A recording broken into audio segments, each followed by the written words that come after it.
channel. It's Nikisha and we're continuing going through the 48 Laws of Power by Robert Greene. If you're new here, welcome. Glad to see you. And if you're coming back, welcome back. It's good to see you again. Listen, we are all here trying to get our power. We want to know what's going on in this world. We want to know how they're playing games with us. So we're going through this book law by law by law. And now we are on law number 44, Disarm and Infuriate with the mirror effect. The mirror reflects reality, but it is also a perfect tool for deception. Sidebar. I'm not going to be teaching you guys how to deceive people. You guys can get the book if you want to, start on page 376 and do that if you want. Let's continue. When you mirror your enemy doing exactly as they do, they cannot figure out your strategy. The mirror effect mocks and humiliates them, making them overreact. By holding up a mirror to their psyche, you seduce them with the illusion that you share their values. By holding up a mirror to their actions, you teach them a lesson. Few can resist the power of the mirror effect. So the book goes on to talk about mirrors and like why we get this feeling about them when we look at ourselves in the mirror. It's because we're looking at ourselves as an objective thing versus like you're having like your own subjective reality, right? You can hear your thoughts, you know your intentions, you know why you did something. But when you look at yourself in a mirror, it's kind of like just a thing, an object, you know, not something that has all of these things behind it. And so I guess that's why it kind of freaks us out. Or it's why we kind of fall in love with it. So there's 4 different ways in which you can use the mirror effect. So the first one is like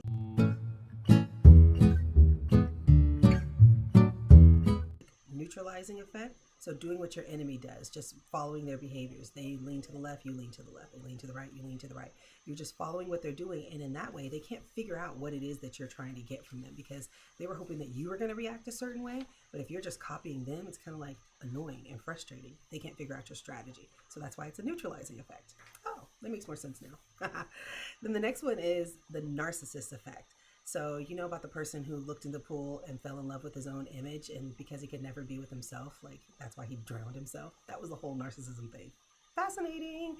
Anyways, there's like a universal narcissism, and basically you look deep into the souls of others and fathom their innermost desires, values, their tastes, their spirits, and you reflect it back to them, making yourself into a kind of mirror image. So you're being exactly what that person wants you to be, which, I mean, if you think about it, that's good and bad because yeah, you're going to win them, but you're not even being who you are. You're being who they want you to be. So that's the narcissism effect of mirroring. Just be exactly what they want them to look deep into their soul and say, this is what they would want me to be, and be that.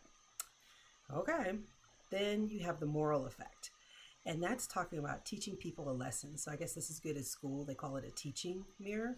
And so you're kind of, instead of telling somebody, you're showing them the same behavior that they're giving you. They're doing something to you, you do it right back to them. And then they kind of realize like, oh, I don't like the way you're treating me, but you're treating me exactly how I'm treating you. So they don't like it as much. So that's the moral effect, you know, because they feel like, oh my gosh, don't like the way that you're treating me. Oh, I treat you that way. That's not good. And then the last one is the hallucinatory effect, which comes from creating a perfect copy of an object, a place, or a person. So basically like putting a stand-in, like, hey, I'm going to give you some money, and you give them fake money. That's the only example that I can give. It says something different, but that's what it is, just making a perfect copy. Now, I don't know how that's a mirror. I mean, it's just not. But anyways, let's go and see. We're on page 379, and it goes into all these different stories, and it talks about people who observe the law and then what the interpretation is. So I'm just going to see if I can find some things that might be interesting that we can learn. So hold on.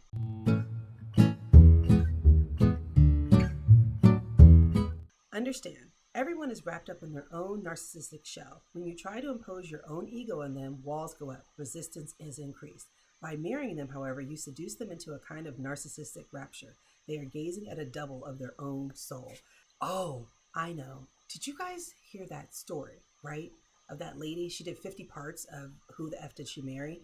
And it was about this guy who was just a pathological liar. And there was something that she said in there that really got me. It was like, how could you go through this? And she was like, I thought it was my turn, right? All the fairy tales that you grew up with, everything, you know, coming to light, your every innermost desire happening, this person is embodying that. That is so seductive, right? So that's exactly what it was. He mirrored exactly what he wanted, what she wanted to have out of a person, because she said, I want a man who does this and this and this and this. And what he said, I'm that, I'm that, I'm that, I'm that, I'm that. And she's like, wow, you're everything that I wanted. Now, me personally, that's freaky because nobody is perfect. And you have to know that. You have to know that people are not perfect. I'm actually looking for your imperfections. It freaks me out when I meet someone who's like too good to be true because I'm like, what's wrong? And I know maybe we shouldn't think like that, but I'm like, no, I want to know what your flaws are so I can see if I can deal with those. She should have wanted to know what his flaws are. She shouldn't have wanted him to be perfect. Nobody's perfect. I'm not perfect. Nobody's perfect. So you shouldn't be looking for people to be absolute perfection for you, because then you could miss the red flags of them just giving you that mirror effect.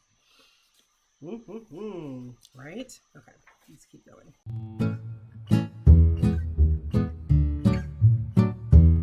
This is the power of the seducer's mirror. By doubling the taste and ideals of the target, it shows your attention to his or her psychology, an attention more charming than any aggressive pursuit. I think this is the difference between setting yourself up for something short term or something long term. You can be whatever somebody wants you to be short term. Long term, the real you is eventually going to come out. But you can seduce people because you can see what they want and give it to them. And because they haven't asked you to do that for them, it's like, wow, maybe this person actually is everything that I want them to be. I mean, they're not, but that's why you're being seduced. But you have to think about that. Is this a short term where maybe the seduction doesn't matter? Maybe it is just for this night and I just want the fantasy.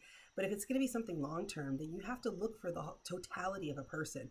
Who is the whole being, from the rooter to the tutor, the good and the bad, and the ugly. Okay, so let's find another one.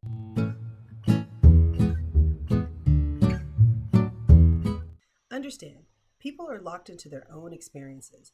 When you whine about some insensitivity on their part, they may seem to understand, but inwardly they are untouched and even more resistant. The goal of power is to always lower people's resistance. So, you know what? You're always going to have to take into effect that people are going to want whatever it is that they want. They have a self-interest in every situation. And you have to deal with that, because if you don't, you're going to miss the fact that people are just locked into their own experiences. They're locked into what it is that they were trying to get accomplished that day. So maybe whatever it is that you're trying to get accomplished doesn't align with them. But if you take into what they want to get accomplished into consideration, you'll get much, much further. So give people a reason to be on your side. So I think that's about all that I can find out of here. Let's get into my final thoughts.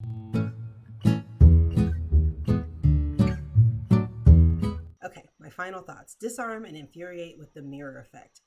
I think it's really powerful to reflect back to people what it is that they were expecting to see. And it does give you a lot of power, and it does give you maneuver to be deceptive. I don't think you should be deceptive, but I'm just saying you will have that space to do that. And the reason why is because people want what they want. People are in love with themselves. They love the sound of their own name. They love things that are in their best interest. And when you operate knowing that, you can reflect back to them whatever it is that they want to see. And I'm trying to find something positive, but I guess it is what it is on that one. So final answer on the mirror effect. I think it's okay. You're either going to have them believing that you believe what they believe, which is very seductive, or you're going to show them that their actions, like they're treating you a certain way, you start treating them that way, and they're like, why are you treating me like this? And then they realize, oh, because I'm treating you like that. So it does have a way of helping you to maneuver and manipulate throughout this world. Use it at your own caution then. Okay, well, that's all I got for today. So make sure that you like, make sure that you subscribe, and make sure that you share this with a friend, because we're almost done, ladies and gentlemen. When we're done, we're going to do a whole celebration. Thank you guys so much for lasting this long. I can't believe we've done it. It's so good to set a goal for yourself and to accomplish it. It makes you feel good. So what are we going to talk about next time? Preach the need for change, but never reform too much at once. Okay, we're going to do it because it's number 45 and we are almost done. Thank you guys. See you next time. Bye-bye.